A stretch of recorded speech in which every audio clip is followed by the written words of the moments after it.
umetamatika, mwitikio wa watu unaozungumziaje, lakini kile ambacho mlikuwa mnatamani kifanyike kwa msimu huu kimefanikiwa kwa asilimia ngapi? Naweza nikasema tamasha limekuwa la mafanikio kwa namna moja au nyingine. Msimu wa 5 umekuwa mafanikio, niseme hivyo, kwa sababu ni msimu wa tofauti.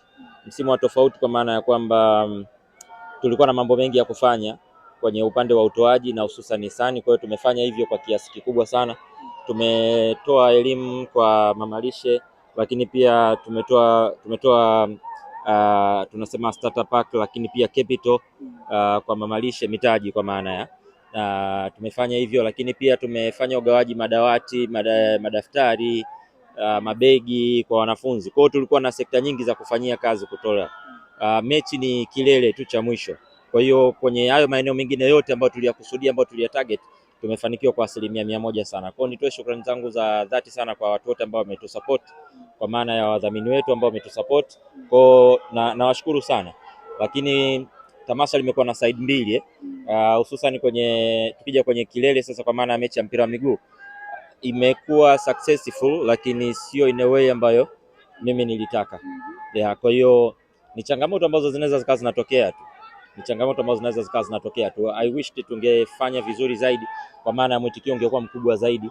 Mwitikio uliotokea sio mbaya, lakini tulitaraji zaidi. Of course kulikuwa na changamoto nyingine nyingi ambazo zilikuwa ziko nyuma ya kwenye maandalizi na mambo mengine, lakini all is well, imeenda vizuri.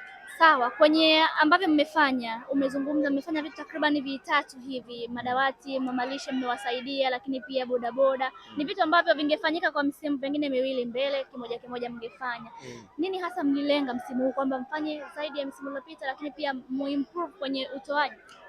Tulikusudia kuimprove pia kwenye utoaji, na tulikusudia kuwa na utofauti wa miaka ya nyuma na mwaka huu hapa, na ndio maana tulikuwa na vitu vingi ambavyo tulikuwa tumevipanga kwa ajili ya kutaka kukamilisha, na alhamdulillah kwa upande huo huko we are very successful. Neno sasa kwa wale ambao wanawasupport na kushika mkono George, na msimu huu mmeenda mbali zaidi kwa maana ya kusaidia jamii, neno lako ni lipi? Huu msimu wa 5, pengine msimu wa 6 mtamani kufanya makubwa zaidi. Tunataraji kufanya makubwa zaidi, lakini inawezekana ikawa ndo mwaka wa kwanza pia Wape Tabasamu inatoka mkoani Morogoro. Msimu ujao ni probably. Unawaambiaje sasa wadau ambao wanashika mkono? Tunawashukuru sana na waendelee kufanya hivyo. Nadhani na wao wanaona thamani ya kutushika mkono, kwa sababu tunafanya kile ambacho tunakikusudia na wao wanaona kile ambacho tumekiahidi kutoka kwetu kwenda kwao. So tuendelee kushirikiana na tuwe na matukio yenye mafanikio zaidi ya hili ambalo limefanyika kwa msimu wa 5. Lakini tukikubwa ni kwamba msimu wa 5 bado haujaisha, kwa sababu tuna kazi zingine za kufanya. Tuna kazi ya ujenzi wa vyoo, tuna kazi ya uchimbaji wa visima, kwa havijaisha bado. Tutafanya vizuri zaidi inshallah.